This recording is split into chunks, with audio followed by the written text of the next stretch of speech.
Souvent, les musulmans essaient de faire comprendre aux chrétiens que Jésus-Christ n'est pas Dieu ni Fils de Dieu, mais un messager d'Allah en qui nous musulmans croyons également. Nous leur donnons toujours des références du Coran et de la Bible. Ainsi, dans cette vidéo, nous allons prouver encore une fois comment Jésus-Christ était bien un messager d'Allah subhanahu wa ta'ala. Et vous verrez même que le mot Allah est mentionné dans la Bible. Et que le message de Jésus-Christ était le même message qu'a apporté le prophète Muhammad sallallahu alayhi wa sallam, ainsi que tous les autres messagers d'Allah qui sont venus avant eux. Quel est ce message? La ilaha illallah wahdahu la sharika lahu. Il n'y a aucune divinité digne d'être adorée en dehors d'Allah, seul, sans associé. En effet, la langue dans laquelle s'exprimait Jésus-Christ était l'araméen. C'est une langue sémitique. Les principales langues sémitiques sont l'hébreu, l'arabe et l'araméen. Mais il y en a d'autres. Et en araméen, le mot qui veut dire Dieu, c'est Elah. Et quand on y ajoute le suffixe i, ça signifie mon Dieu. Ainsi, Jésus-Christ lui-même avait l'habitude d'appeler Dieu Ilah ou Ilahi, mon Dieu.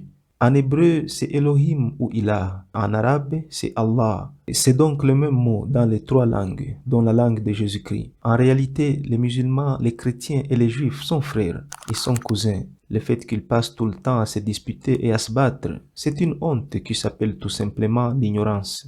Ainsi, Jésus-Christ appelait Dieu Allah. Même lorsque les Romains le cherchaient pour le tuer, il a dit « Elohi, Elohi, lama sabachthani », ce qui veut dire « Mon Dieu, pourquoi m'as-tu abandonné ?» Encore, les mots Elohi ou Elaha ou Eloi ont tous la même signification qui est Allah. Donc Jésus-Christ appelait Dieu Allah comme nous musulmans appelons Dieu Allah. Certains chrétiens essaient de contrer cela en disant que le mot Eloi ou Elahi, qui signifie Allah, n'apparaît pas souvent dans la Bible et que c'est plutôt le mot Ab ou Abba, qui signifie le Père, qui est le plus couramment utilisé. Ainsi, ils utilisent cet argument pour prouver que Dieu était bien le Père de Jésus-Christ. Mais ils oublient que dans la Bible, les autres prophètes bibliques comme Adam sont également cités comme le Fils de Dieu.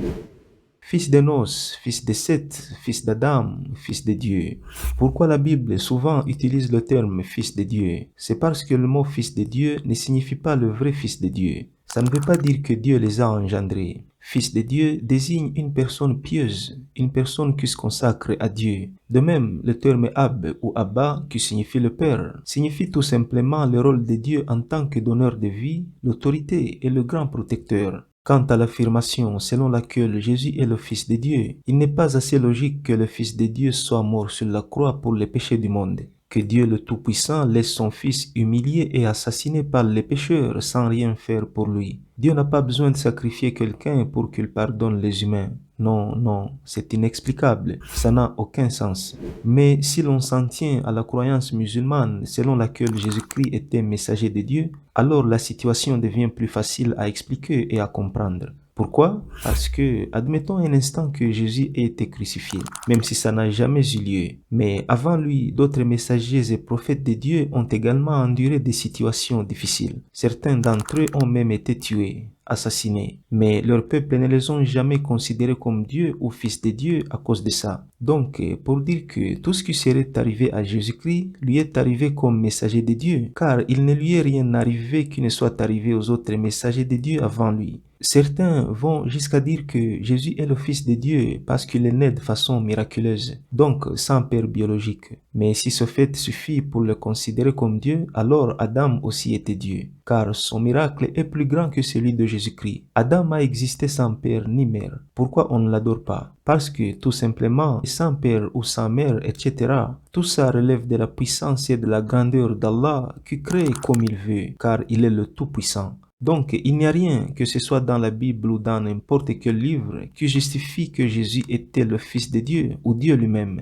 Même s'ils ne veulent pas y croire, nous disons que Jésus-Christ, comme d'autres messagers d'Allah qui sont venus avant lui, étaient tous musulmans comme le prophète Muhammad sallallahu alayhi wa sallam. Si Jésus-Christ n'a rien à voir avec l'islam, alors pourquoi a-t-il prié comme les musulmans prient? Et pourquoi était-il nécessaire qu'il prie du tout s'il était Dieu? Il alla un peu plus loin, se jeta le visage contre terre et pria en ces termes. Mon Père, si c'est possible, éloigne de moi cette coupe de douleur, toutefois non pas comme je veux, mais comme tu veux. Si Jésus-Christ et Mohammed n'ont pas été envoyés par le même Dieu, Allah, pourquoi ont tous les deux donné des réponses similaires lorsqu'on les a interrogés sur la fin du monde? Cependant, personne ne sait quand viendra ce jour ou cette heure, pas même les anges dans les cieux, ni même le Fils, le Père seul le sait. Il t'interroge sur l'heure. Quand arrivera-t-elle? Dis, seul mon Seigneur en a connaissance.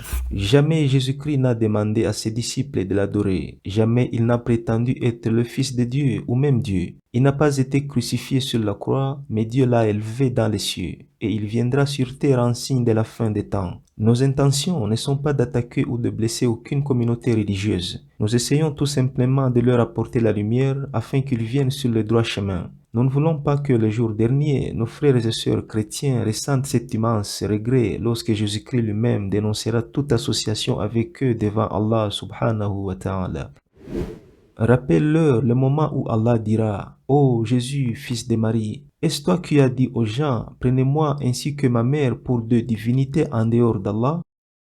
Il dira: Gloire et pureté à toi. Il ne m'appartient pas de déclarer ce que je n'ai pas le droit de dire. Si je l'avais dit, tu l'aurais su. Certes, tu sais ce qu'il y a en moi et je ne sais pas ce qu'il y a en toi. Tu es en vérité le grand connaisseur de tout ce qui est inconnu. Je ne leur ai dit que ce que tu m'avais commandé, à savoir adorer Allah, mon Seigneur et votre Seigneur. Puisse Allah nous guider tous et nous maintenir sur le droit chemin. Assalamu alaikum.